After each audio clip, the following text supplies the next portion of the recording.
저번 영상에서는 강아지 발바닥을 닦아주는 가장 효과적인 방법을 같이 연구해봤습니다. 이게 가장 좋은 방법이라고 생각합니다.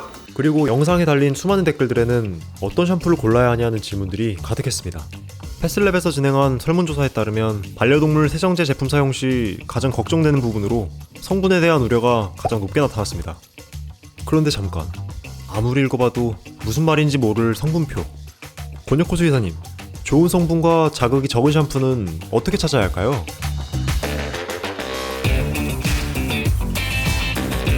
그러면 이제 실제로 샴푸를 골라야 되잖아요. 특히나 우리나라는 샴푸 성분에 대한 공개를 좀 잘 안 하는 편이에요. 최근 들어서 그 문화가 좀 바뀌고 있는 것 같긴 한데, 심지어 무슨 수의사가 같이 연구를 했다, 실제로 들어가 보면 어떤 수의사님과 연구를 했는지 아니면 어떤 단체와 연구를 했는지 정확히 표기가 안 돼 있어요. 그러다 보니까 보호자들이 의존할 수 있는 거는 그 제품의 상세 페이지에 들어있는 이게 뭐 어떤 성분을 가지고 있고 어떤 추출물을 가지고 있고, 그리고 천연 성분이라는 게 사실 말은 되게 좋은데 연구가 제대로 돼 있지 않으니까 이게 좋은지 안 좋은지 정확하게 알 수가 없는 거예요. 천연 성분 자체는 유통기한도 짧기도 하고요. 실제로는 더 안 좋은 결과를 불러일으킬 수도 있는 거죠. 아니면은 사람들이 막 작성한 후기를 보고 제품을 선택하는 게 사실상 전부 다거든요. 그리고 리뷰 같은 거 요즘 보면은 진짜 후기도 있지만 업체나 이익관계에 걸려있는 데서 좀 홍보나 광고 마케팅 소위 작업이라고 하는 것도 좀 하지 않나요? 그래서 저희는 온라인 쇼핑몰이나 동물병원에서 자주 볼 수 있는 샴푸들을 준비해서 실제 성분은 괜찮은 건지 수의사님에게 블라인드 테스트를 요청드렸습니다. 아니 근데 이렇게 많이요? Let's get it. 근데 반려동물 피부와 사람 피부 중에서 제일 뚜렷하게 다른 점이 피부 산도예요. 그래서 사람의 피부 산도는 4.5에서 5.5 사이에 약 산성이고, 반려동물 피부는 대략 6.5에서 7.5 사이에 거의 중성에 가깝거든요. 그래서 이런 산도 차이가 제일 다르고, 두 번째로는 각질의 두께가 좀 다르거든요. 그래서 사람은 각질이 좀 두꺼운 편인데 반려동물은 각질이 되게 얇아요. 이게 얇다는 거는 그만큼 산도 변화나 다른 환경이 변했을 때 상처 입기가 더 쉽다는 말이 될 수 있거든요. 그럼 저희가 처음 해볼 실험은 BTB 용액을 이용한 실험이에요. 이 용액이 신기한 게 그냥 가지고 있으면 되게 연한 초록색이에요. 근데 이게 산성 물질과 만나면 노란색으로 변하고, 이게 염기성 물질과 만나면 파란색으로 변하거든요. 그럼 반려동물 샴푸는 굉장히 약한 산성에서 중성, 염기성에 가까워야 되기 때문에 이 색깔에 거의 변화가 없는 게 가장 이상적인 변화겠죠?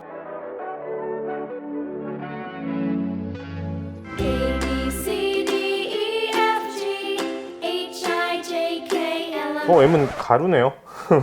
Let's get it. 네, 이제 저희가 색깔 변화를 이용하는 실험을 이제 마쳤고요. 예를 들어서 뭐 이런 제품이나 이런 초록색 같은 거는 이제 중성에 가깝고, 이렇게 완전 좀 청록색으로 변한 건 약 염기성에 가깝고요. 요 두 개는 좀 많이 센 노라서 이건 누가 봐도 되게 산성에 가까운 제품인 걸 알겠는데, 이게 유독 센 노란데 이거 혹시 무슨 제품인지 물어봤대요.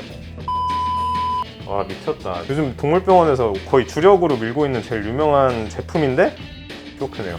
Let's get it. 제 생각에는 지금 이 제품이랑 이 제품 두 개 정도를 제외하고 나머지는 큰 문제가 없는 것 같고, 저희가 방금 전에 실험했던 물질 중에서 완전 산성이었던 물질은 빼고 가장 색깔이 진했던 거랑 가장 색깔이 노랬던 거랑 pH가 정확히 얼마인지 실험을 해볼 텐데요. 같은 양의 물에 같은 양의 샴푸를 넣어서 같은 농도를 만든 다음에 pH를 측정할 거예요. 첫 번째는 숫자가 7.5에 멈춰 있습니다. 마지막 요액은 지금 보시면 이 수치가 6.5에서 멈춰 있는 걸 볼 수 있습니다. 전부 저희가 반려동물 샴푸에 사용할 수 있는 범주 안에 한도로 나왔어요.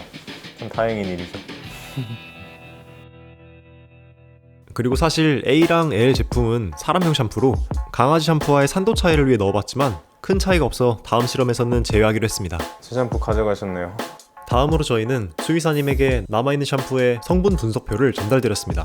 전성분 분석을 하다 보니까 너무 물질이 많아서 일일이 다 설명드릴 수가 없어요. 그래서 저희 기준상 현재 반려동물 샴푸에서 가장 유해하다고 알려져 있는 물질을 기준으로 삼아서 각 샴푸에 얼마나 많이 들어있는지 한번 통계적으로 분석을 해봤는데요. 첫 번째가 설페이트계 계면 활성제, 두 번째가 코카미도 프로필 베타인, 조합 확류로 많이 사용되는 프탈레이트, 그 다음에 인공색소, 코카마이드 DA, 이소티아졸리논. 이건 얼마 전에 살균제 파동에서 가장 문제가 된 핵심적인 물질이었죠. 그리고 파라벤. 제가 이거 하면서 놀랐는데 이건 지금 대표적인 발암물질인데 이 파라벤이 너무 유해성이 있다고 알려져 있다 보니까 요즘 반려동물 샴푸에서도 안 쓰는데 지금 파라벤이 들어있는 제품이 하나 나왔는데 어디서 나온 거죠? 네요.